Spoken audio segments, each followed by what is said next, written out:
Hi friend, ಎಲ್ಲಿಗೂ ನಮಸ್ಕಾರ. ಸುಮಾ ಅಡುಗೆ ರೆಸಿಪಿ ಚಾನಲ್ಗೆ ಸ್ವಾಗತ. ನಾನು ಇವತ್ತು ಮಾಡ್ತಿರೋಂಥ ರೆಸಿಪಿ ಬಂದು ತೊಂಡೆಕಾಯಿ ಪಲ್ಯ. ಒಂದು ಚಪಾತಿಗೆ ಆಗ್ಬೋದು, ಇಲ್ಲ ದೋಸೆಗೆ ಆಗ್ಬೋದು, ತುಂಬ ಚೆನ್ನಾಗಿರುತ್ತೆ.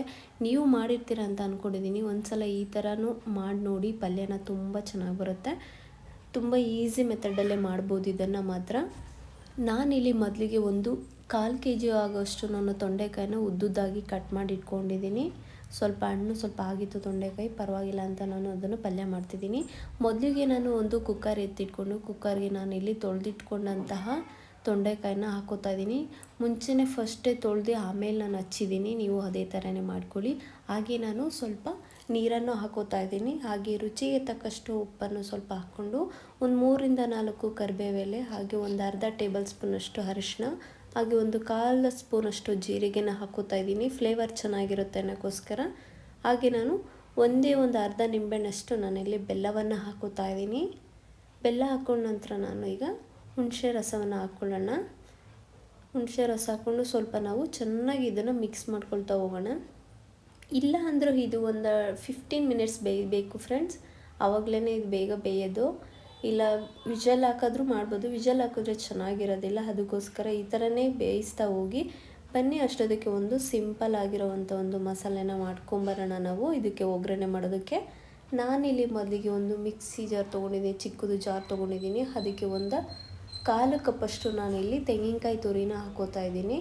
ಹಾಗೆ ನಾನು ಒಂದು 4ರಿಂದ 5 ಅಷ್ಟು ಬ್ಯಾಡಗೆ ಮೆಣಸಿನ್ಕಾಯಿನ ತೊಗೊಂಡಿದ್ದೀನಿ ಇಲ್ಲಿ. ಹಾಗೆ ನಾನು ಇದಕ್ಕೆ ಬ್ಯಾಡಗೆ ಮೆಣಸಿನ್ಕಾಯಿ ಹಾಕೊಂಡ ನಂತರ ನಾನು ಇದಕ್ಕೆ ಸ್ವಲ್ಪ ಬೆಲ್ಲವನ್ನು ಹಾಕ್ಕೊಳ್ಳೋಣ. ಯಾಕೆಂದರೆ ತೊಂಡೆಕಾಯಿ ಸ್ವಲ್ಪ ಹುಳಿನಂಶ ಇರುತ್ತೆ, ಅದಕ್ಕೋಸ್ಕರ. ಹಾಗೆ ನಾನು ಒಂದು 1/4 ಟೇಬಲ್ ಸ್ಪೂನಷ್ಟು ಜೀರಿಗೆ, ಹಾಗೆ ಒಂದು ಚಿಟಿಕೆಯಷ್ಟು ಅರಿಶಿನ, ಹಾಗೆ ಕರಿಬೇವೆಲೆ, ಹಾಗೆ ನಾನು ಹುಣಸೆ ರಸ ಅದಕ್ಕೂ ಹಾಕಿದೆ, ಇದಕ್ಕೂ ಸಹ ಹಾಕೋತಾ ಇದ್ದೀನಿ ಹುಣಸೆ ರಸ. ಹಿಂಗನ್ನು ಹಾಕಿ ನಾವೀಗ ಇದನ್ನು ರುಬ್ಕೊಂಬರೋಣ. ಸ್ವಲ್ಪ ಮೀಡಿಯಮಾಗಿ ರುಬ್ಕೊಂಬಂದರೆ ಸಾಕಾಗುತ್ತೆ. ನೀವು ಬೇಕಂದ್ರೆ ನೀರು ಹಾಕ್ಕೊಂಡು ಚೆನ್ನಾಗಿ ರುಬ್ಕೊಳ್ಳಿ.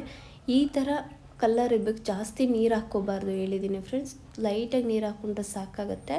ರುಬ್ಕೊಂಬಂದ ನಂತರ ನೋಡಿ ತೊಂಡೆಕಾಯಿ ಬೆಂದಿದೆ, ಈಗ ಪರ್ಫೆಕ್ಟಾಗಿ ಆಗಿದೆ ಅಂತ ಗೊತ್ತಾಗ್ತಿದೆ ನಮಗೀಗ. ನೋಡಿ ಈ ಹದ ಇದ್ದರೆ ಬೆಂದಿದೆ. ಇದನ್ನು ನಾವು ಈಗ ಒಂದು ಸೋರಿಸ್ಕೊಳ್ಳೋಣ. ಈಗ ಇದನ್ನು ನೀರೆಲ್ಲ ಬೇರೆ ಕಡೆ ಸೋರಿಸೋಣ. ನೋಡಿ ಚೆನ್ನಾಗೆಲ್ಲ ಸೋರಿಸಿದ್ದೀನಿ. ಸೋರಿಸಿದ ನಂತರ ನಾವು ಇದಕ್ಕೆ ಈಗ ಒಂದು ಒಗ್ಗರಣೆ ಕೊಟ್ಕೊಳ್ಳೋಣ ಲೈಟಾಗೆ.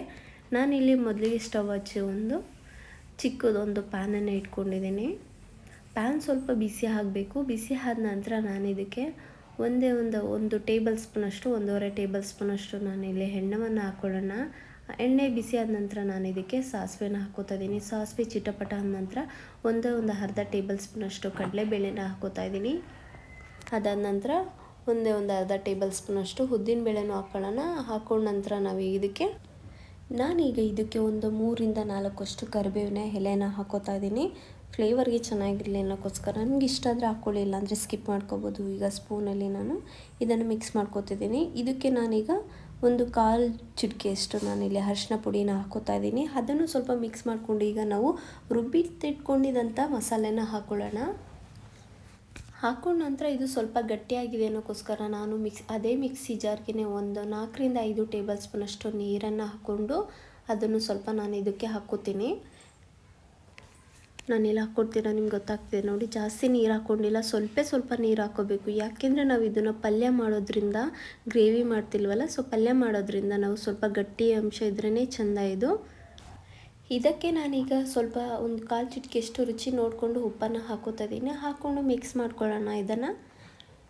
ಹಾಗೆ ನಾನು ಈಗ ಮಿಕ್ಸ್ ಮಾಡ್ಕೊಂಡ ನಂತರ ನಾನು ಇದಕ್ಕೆ ಸ್ವಲ್ಪ ನಾನಿಲ್ಲಿ ಒಂದು ಸ್ವಲ್ಪ ಬೆಲ್ಲವನ್ನು ಹಾಕೋತಾ ಇದ್ದೀನಿ. ಆಲ್ರೆಡಿ ರುಬ್ಬೋದಕ್ಕೂ ಹಾಕಿದೆ, ಇದಕ್ಕೂ ಬೆಲ್ಲವನ್ನು ಹಾಕೋತಾ ಇದ್ದೀನಿ.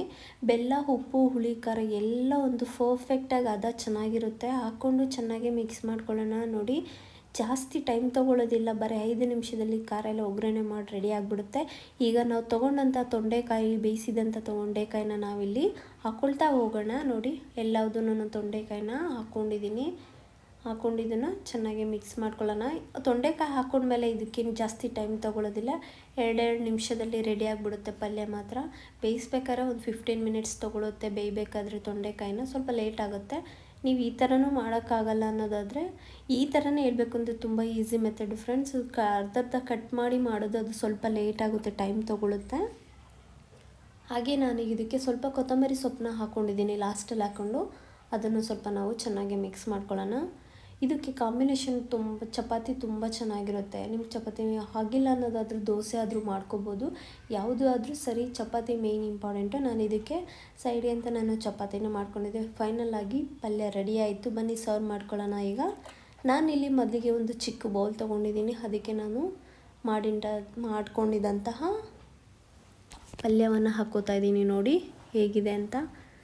ತುಂಬ ಚೆನ್ನಾಗಿ ಬಂತು ಫ್ರೆಂಡ್ಸ್. ನಿಮ್ಮೆಲ್ರಿಗೂ ಇಷ್ಟ ಆಗುತ್ತೆ ಅಂದ್ಕೊಂಡಿದ್ದೀನಿ. ಈ ಥರ ಖಂಡಿತ ಮನೇಲಿ ಮಾಡಿ ತುಂಬಾ ಇಷ್ಟಪಡ್ತೀರ ಮಾತ್ರ. ತುಂಬ ಚೆನ್ನಾಗಿರುತ್ತೆ. ಹಾಗೆ ನಾನು ಚಪಾತಿ ಮಾಡಿದ್ದೆ, ತುಂಬ ಸಾಫ್ಟಾಗಿತ್ತು ಮಾತ್ರ. ಚಪಾತಿ ಮಾತ್ರ ಎಷ್ಟು ಸಾಫ್ಟಾಗಿತ್ತು ಅಂದರೆ ಅಷ್ಟು ಸಾಫ್ಟಾಗಿತ್ತು, ಲೇಯರ್ ಥರ ಇತ್ತು ಮಾತ್ರ ಫ್ರೆಂಡ್ಸ್. ಮಾತ್ರ ತುಂಬ ಚೆನ್ನಾಗಿ ಬಂತು. ಇವತ್ತು ಮಾಡಿದ ರೆಸಿಪಿ ನಿಮ್ಮೆಲ್ರಿಗೂ ಇಷ್ಟ ಆಯಿತು ಅಂದ್ಕೊಂಡಿದ್ದೀನಿ. ಪ್ಲೀಸ್ ಇಷ್ಟ ಆದರೆ ಈ ವಿಡಿಯೋ ಇಷ್ಟ ಆದರೆ ಲೈಕ್ ಮಾಡಿ, ಶೇರ್ ಮಾಡಿ, ಹಾಗೆ ಕಮೆಂಟ್ ಸೆಕ್ಷನಲ್ಲಿ ಕಮೆಂಟ್ಸ್ ಮಾಡಿ. Thank you for watching.